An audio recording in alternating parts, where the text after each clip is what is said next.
Do I have to focus on the author's real feelings, beliefs, and all that? Because I know that in the psychological approaches, there's a part in which Pope tells you to do that. Now, we have to tell the truth.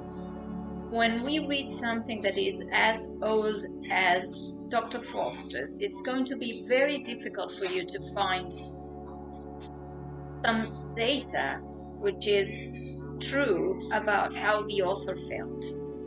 Because at that time, it was not the usual thing to have the author express his feelings about anything. And I mean, all the data has been manipulated for so many centuries that we don't know what the truth is anymore. If you go to Shakespeare's plays, many people are saying that he didn't even write them, that the publications we have in hand are not Shakespeare's.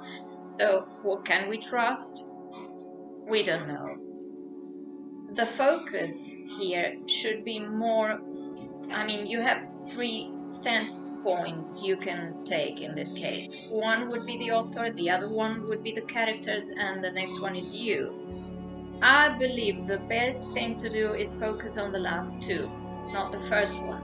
Because for the first one, we haven't got enough information, okay? So if you think about the author, you may be elaborating on some speculation which is not true. You can take the author from a political standpoint, but that's not psychological. If you talk about the relationship between Marlowe and the Queen, because he was thought to be a spy, you are going political. And when you go political, when you go to the establishment, when you go to the institutions, you are doing something else, which is the Marxist approaches.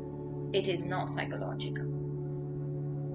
Now that I've clarified that, if you explain that you're taking this from a Marxist or, I don't know,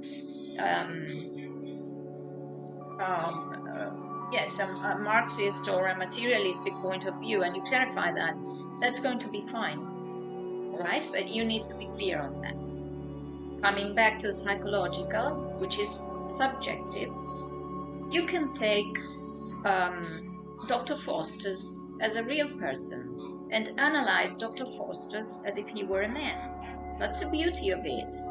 You can take that person and say, I think he was a bit psycho, or he was a bit schizophrenic because he was seeing things. I mean, who on earth talks to the devil? Well, some people do, but I don't know. Or you can say he was connecting directly to his shadow. That's why he did all the things he did. I mean, it's up to you. You choose, okay?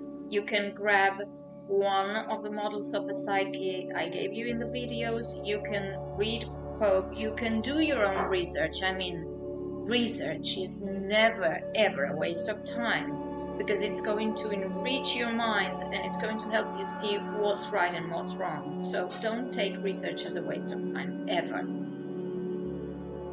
When you have all that information in your hands, what you can do is decide on how to treat this character. Then again, there are secondary characters, but maybe they are not so easy to understand because their participation is limited, okay? Again, when we think about the psychological approaches, they are subjective, whereas the Marxist or materialistic approaches are objective.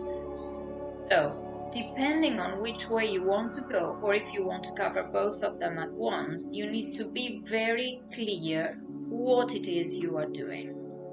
All right? I've got a few notes because there are more questions. Think about hierarchy, power relationships, the establishment, the institutions, and that's all materialistic. That's all political. That's all the Marxist approaches and cultural materialism, okay? How the play was published at that time, who read the play? Could everyone go to the bookstore and buy Marlowe's play? Could people read at that time?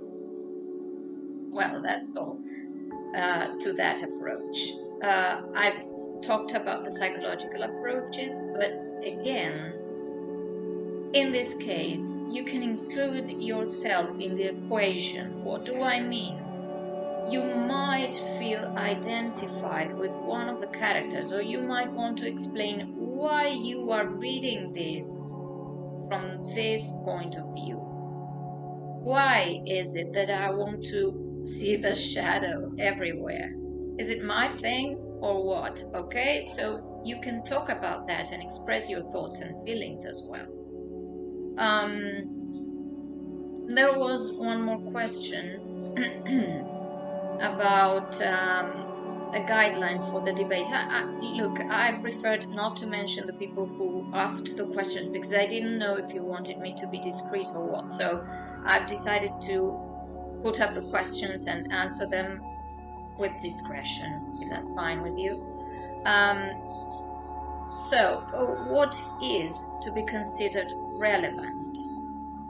Again, that's up to you, because you're the reader. If you remember when we studied formalism and functionalism, as for formalism, what you had to do was focus on the form and say, for example, this is a play, so it's got the dialogue between the characters, there's a chorus, it's divided into acts, it includes or not poetry, there's some violence exercised on language because there's inversion, there's whatever, okay? If you go to functionalism, you pay more attention to when play was written, why it might have been written, the power relationships at that time, in the sense of why is the main character always against the Catholics? What's wrong with that? Why was there this fixation with the Catholics and wanting to destroy them? And that question is going to lead to a full development of the political and religious moment of production. Now, I am reading this at a certain point in history. How do I see it?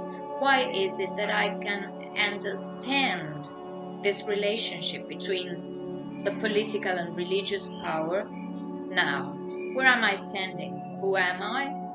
Do I have a political view? Do I have a religious view? Do I think he did right? Do I think he did wrong? Why? Right? All of these questions should lead to a wonderful debate, because the opinions should be different. I mean, it's very difficult for everyone to say the same thing and to think about the same thing at once.